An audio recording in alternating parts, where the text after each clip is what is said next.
Duduk dulu di kawahnya Allah, nggak masalah. Karena apa? Belum tentu yang ada di lapas itu pasti yang bersalah.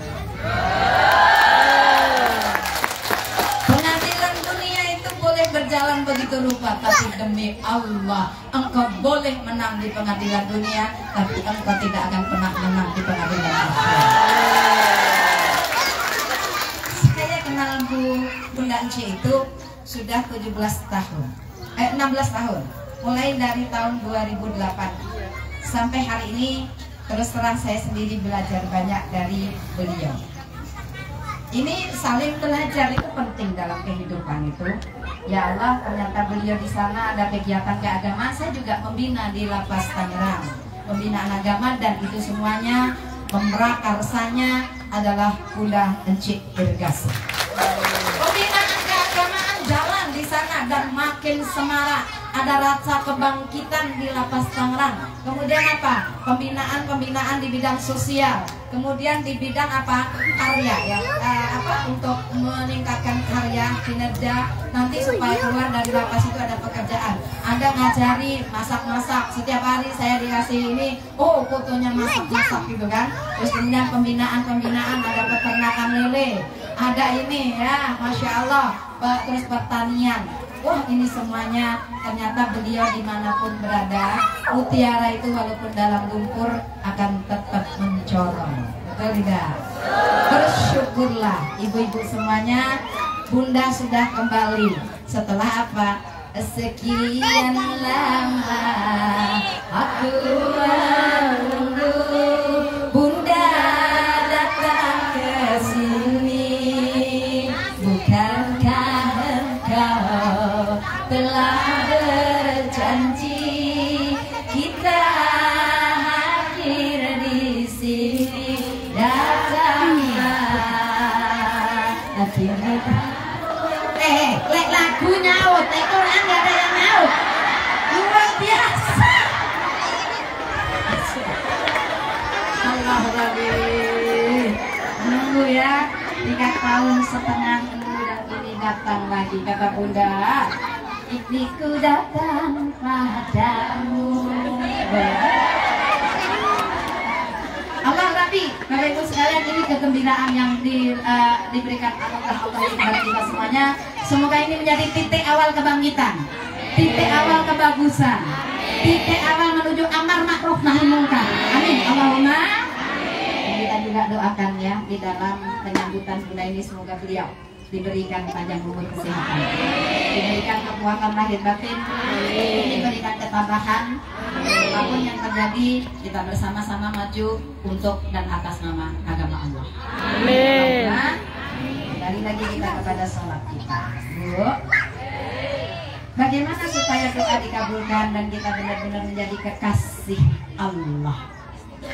Iya, kekasih sejati, cinta kepada Sang Maha Cinta, cinta kepada Allah Jalla Jalaluhu. Maka apa kata Allah? Perbaiki sholatmu. Sholat yang biasanya sekedarnya saja. Ingat loh, panggilan Allah loh sholat itu. Betul? Kita ini dalam hidup hanya dipanggil 3 kali. Panggilan cinta dari Allah. Panggilan yang pertama adalah panggilan adzan untuk.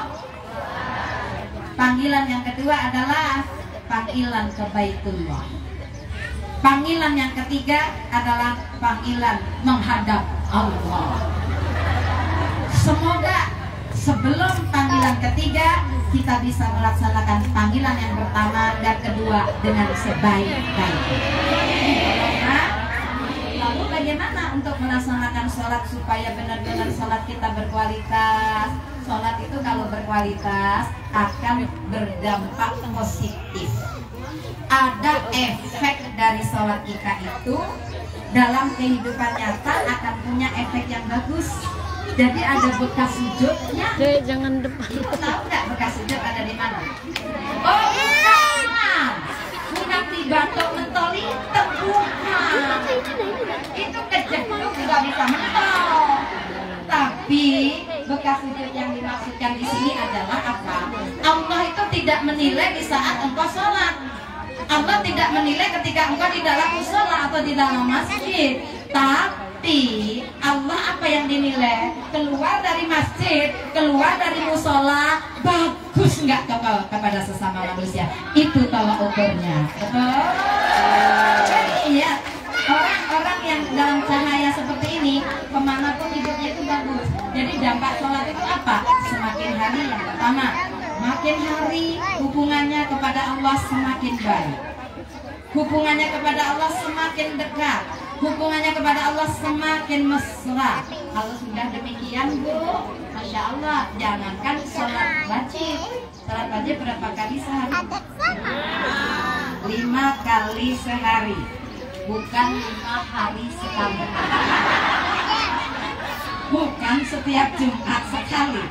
Ada yang lucu lagi, setahun 2 kali. Tanya, baju kokonya, sarungnya masih bagus benar. Apa kata dia? Iya cu, sholat cuma 2 kali. Kapan kek? Itu fitri sama itu. Allahu Rabbi, hati-hati ya. Sholat jangan pernah engkau tinggalkan. Betul? Ini hati-hati. Bu, saya kasih tahu. Ketika saya mengenal Islam, untuk melaksanakan sholat pertama kali itu memang berat. Saya dulu ibadahnya cuma nyanyi-nyanyi, disuruh sholat.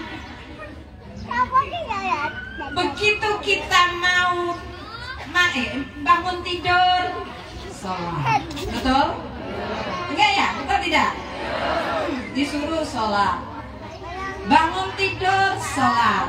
Mau tidur, sholat. Mau sholat, wudu, tidur. Pinter. Jadi ini nih kalau pinter. Siapa ini gurunya? Mau sholat tidur terus piye toh Bu? Mau sholat itu wudu. Maka apa perbaiki sholatmu? Perbaiki dimulai dari wudumu. Saya banyak melihat, ini ilmu fikih sedikit ya, namanya pengajian umum dicampur-campur ya, supaya sholatnya sempurna. Masya Allah. Kadang-kadang ini khusus bapak-bapak, maaf tuan sama Ustaz. Tadi kalau pusat-pusat jelas sudah pasti betul ya. Yang kadang-kadang menurut saya bapak-bapak tuh, wudu itu menghilangkan apa? Najis, hadas dan najis. Begitu loh, Islam itu begitu mengajarkan kesucian lahir batin, betul. Kalau wanita saya rasa lebih perhatian. Tapi bapak-bapak, saya kasih tahu, saya ini kan tiap hari keliling ukur jalan dari pintu ke pintu, gitu. Dari kota ke kota, dari pulau ke pulau, dari negeri satu ke negeri lain kadang-kadang. Setiap saat lewat di perjalanan yang saya lebih ngeri, kenapa? Ya Allah, terutama bapak-bapak, Masya Allah, saya selalu disuguhi pemandangan yang mengerikan. Sini Sen. Ya Allah, dan itu yang luar biasa. Nggak mau bawa air, nggak mau ke toilet. Padahal sekarang toilet umum itu banyak. La ilaha illallah, kata sopir saya, kan saya nggak mungkin lihat kan. Sopir saya itu sampai pesan gini, Bu Nyai, nanti tolong ya untuk kawan saya diingatkan, karena kalau sholat itu kalau wudunya nggak benar, sholatnya nggak sah. Diperbaiki mulai wudunya. Lah, teman-teman saya punya kaum Adam nih, kaum laki-laki, udah selesai, udah kencing di pinggir jalan, dia nggak ngerti dilihat orang atau wah, gitu kan. Sudah gitu nggak cebok, cuman diketek-ketek tak begini. Allahumma sholli ala Muhammad. Loh, ini benar. Tuh, yang disuruh itu cepat-cepat. Apa ibu pernah lihat?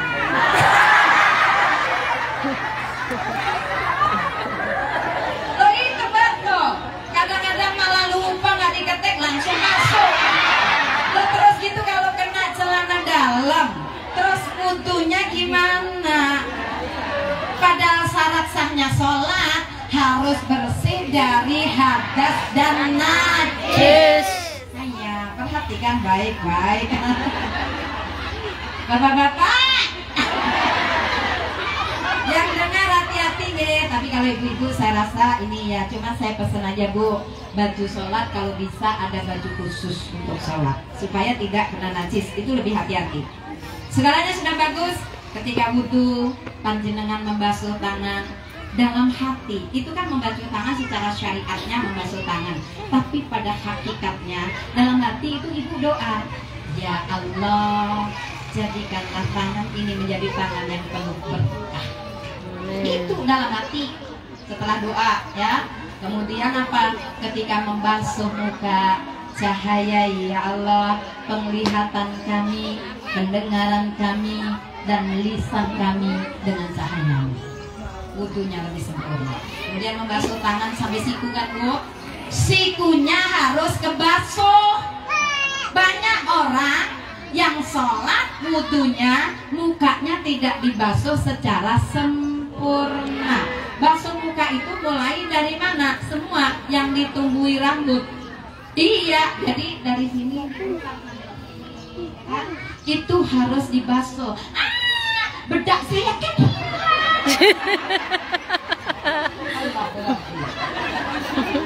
Kalau nggak mau gitu ya jangan batal. Selesai wudhu ketika bedaan udah lipstikannya. Kalau kayak begini mah lipstik hilang, bedak hilang, eyeshadow hilang, eyeliner hilang. Ya, Insya Allah nanti kalau sudah diperbaiki begini akan semakin baik, ya. Membasuh kaki ya gitu sambil berdoa. Ketika membasuh kaki, ya Allah, langkahkan kaki ini menuju jalan yang lurus, ya Allah. Begitu. Selesai salat. Apa yang harus dilakukan supaya sholatnya berkualitas? Satu, khusyuk. Halo. Dimulai amalan dimulai takbiratul ihram. Allahu Akbar. Pernah nggak perasaan terus ingat sembarang itu pernah? Panas betul. Terus saya tanya, kapan khusyuknya? Pada saat sujud, keningnya sujud, hatinya melanglang buana. Batuknya sujud, hatinya tidak ikut sujud. Itu kata Allah. Oh no, minta doa diterima dari mana? Betul atau benar? Perbaiki sholatmu. Kalau sudah sholat Allahu Akbar itu mikrot betul kepada Allah. Bu, ketika kita menghadap kepada Allah, begitu kita menghadap kiblat, maka apa yang harus kita tanamkan ya? Bahwa pada saat itu ibaratkan bahwa engkau melihat Allah. Tapi ini kan susah. Karena tidak mungkin. Nggak kelihatan ya. Bu di situ Bu. Keyakinan itu harus ditambahkan bahwa pada saat itu Allah lagi melihat kita. Kita ibadah lagi dilihat Allah. Gak mungkin kita ibadahnya serampangan, betul? Iya, ketika Allah akan benar-benar mantep di hadapan Allah, mikrot betul kepada Allah. Bisa ya Bu? Jangan seliweran pikiran. Allahu Akbar, suami saya sampai sekarang berpulang. Jangan-jangan nanti nambal kepada wanita di mana lagi? Hati-hati ya. Udah Allahu Akbar, ingat lagi ya Allah, hutang di koperasi kurang 3. Kalau mau hutang harus lunasi dulu. Sementara jangan pikir sembarang. Sholat itu pikiran kita kepada. Ingat loh, kita mau menghadap bos aja masih dibetulin, dirapiin baju. Kalau bapak-bapak dirapiin dasinya, belum menceng masih dibetulin. Ini kita bukan menghadap bos kita, bukan menghadap atasan kita. Orang itu kalau sholatnya tidak khusyuk, dia nggak pernah takut. Dia takut atasan, tapi tidak pernah takut Tuhan. Betul? Mulai hari ini perbaiki. Anta budullaha ka'annaka tarah. Sesungguhnya Allah lagi melihat engkau pada saat engkau sholat. Muraqabah. Kemanapun dia pergi merasa diawasi Allah. Orang kalau sudah begitu hidupnya tenang, tentram, damai. Dia pakam sama Allah, manut. Dia akan diberi ujian, iya. Diberi musibah, oke. Diberi kenikmatan, alhamdulillah. Bersyukur ketika terima nikmat, sabar dalam ujian. Semoga kita diberi kekuatan. Amin. Amin. Sampai di sini paham tuh? Belum. Loh, maksud saya sudah paham kok belum? Fahimtum itu paham kalian gitu loh. Panjenengan jawab kalau sudah paham. Fahimna gitu loh Bu. Iya memang belum selesai. Nanti sampai asar. Masih bisa tahan?